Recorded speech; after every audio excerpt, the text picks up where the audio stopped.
Пары-тэквондисты из Северной Осетии завоевали золото на 5-м чемпионате мира в Москве. Спортсменов лично поздравил председатель правительства республики Сергей Такоев. Отметим, что в соревнованиях приняли участие более 100 тэквондистов из 37 стран мира. Количество представленных государств в этом году рекордное, их на 12 больше, чем в прошлом.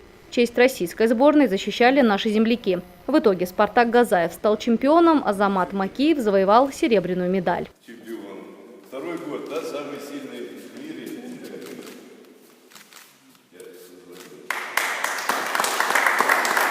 Противниками наших атлетов на чемпионате мира стали сильнейшие спортсмены всего мира. В упорной борьбе остинские тэквондисты все же смогли победить. Сами спортсмены успехом рады, хотя и ожидали от команды лучших результатов. У нас подготовка шла в 3 этапа. Это у нас были 3 сбора. И здесь тренировались, подготавливались очень хорошо, подходили к этому.